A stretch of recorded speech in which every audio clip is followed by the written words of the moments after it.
Hello Virgo, this is your astrology forecast for April 2014 and also applies if you're Virgo rising or Virgo moon.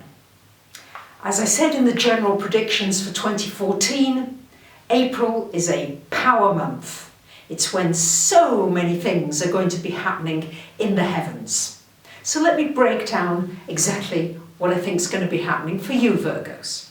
So the first thing to say is that Venus is going to be in your 6th house here for the first 5 days of the month.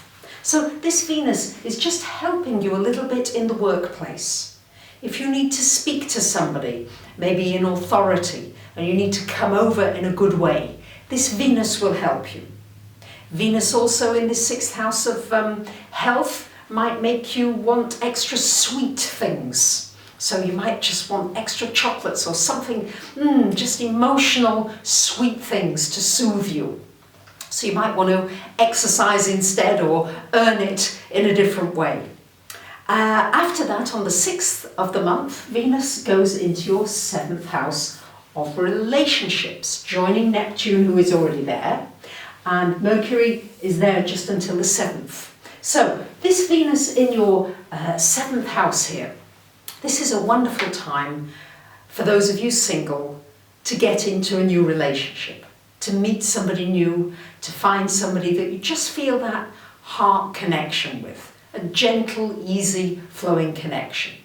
We do have Neptune in this house, so make sure that you're not trusting too quickly. Make sure that you're using the critical side of Virgo and that you are really discerning between what you want to hear and what's really being said in relationships. As well, with Mercury there for the first week, make sure you're speaking out.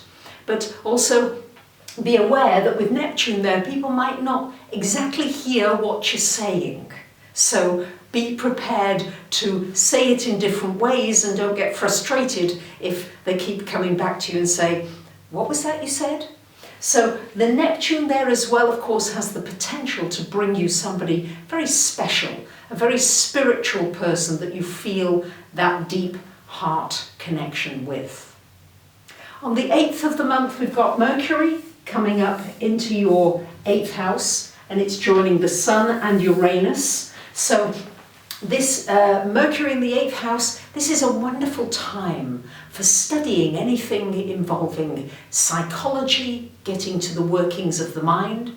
It's also a wonderful time for getting to the bottom of an issue or a problem or something, some deep research. It's a wonderful time for finding out information about somebody or something that you really want to know about. It's also great for learning anything metaphysical, anything psychic, channeling, shamanism, astrology, numerology, anything in this area. Uranus is triggering that as well. You'll be coming up with a lot of new ideas, maybe some interesting messages from different realms, even aliens or just other places. Information is coming to you from the depths and the realms. If you will listen to it and if you will give it some focus, you may get some really great things coming to you as well. This rules your house of joint finances. There may be some changes in your partner's finance, or you may need to speak out for what you need financially might be with a bank. You might change banks. You might find that they're charging you too much. Keep an eye on finances that are managed by somebody else. That would include your bank, would include your mortgage, would include your insurance, would include your tax, all of that.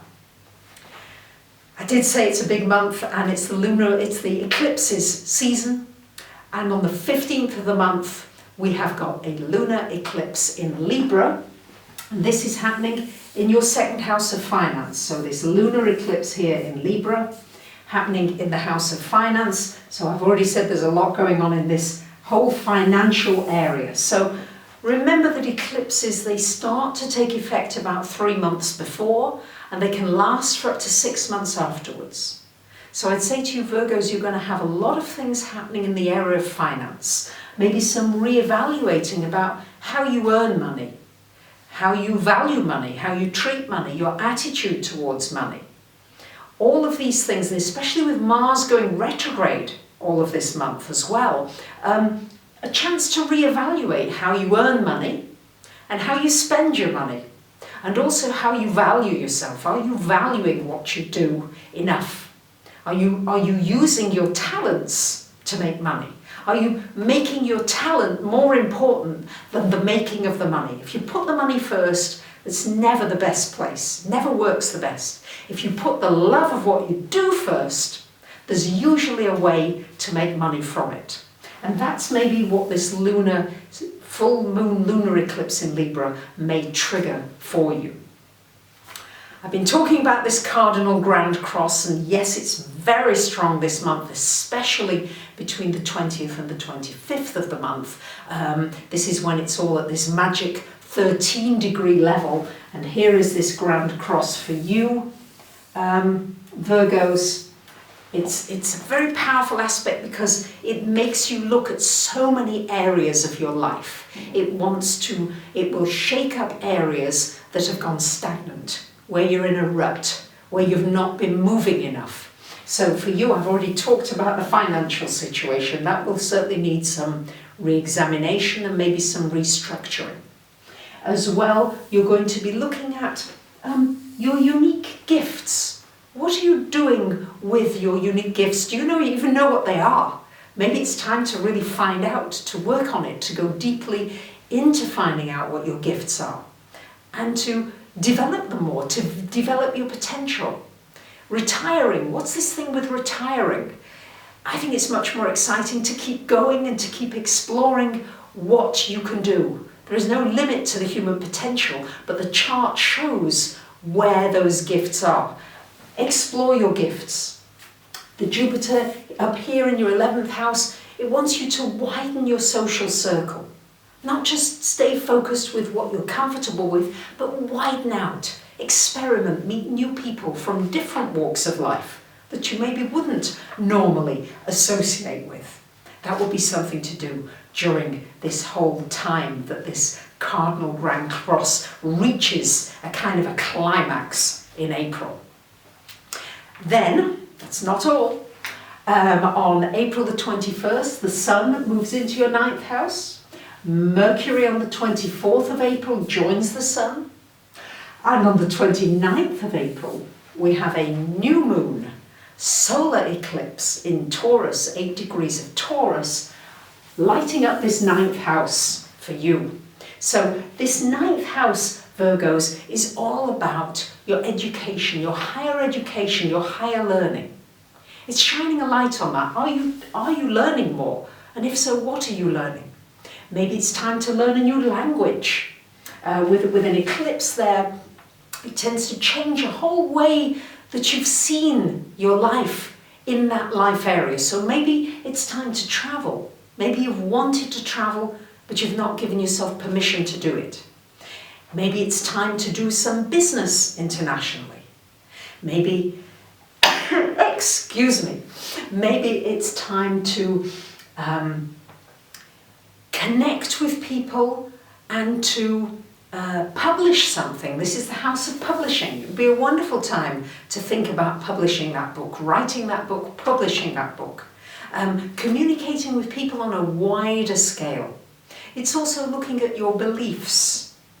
What are you believing in? And maybe those beliefs are going to change with this solar eclipse. New beliefs, new beginnings, new people, meeting new people from overseas. There will be opportunities for that coming up, and the starting point will be towards the end of this month. So there you have it, my dear Virgos, a lot for you to chew on. Luckily you're a mutable sign, so when you set your mind to it, you can go with the flow, because these are massive changes that we're seeing. Economic changes, political changes, changes all around us in our climate. It's everywhere. We too have to go through changes. Just like Mother Earth is going through changes, we're going through these changes. And the more we can flow with them, the easier and the more enjoyable they're going to be. So I wish you a great month. Thank you for subscribing, commenting. I do appreciate it. Bye for now.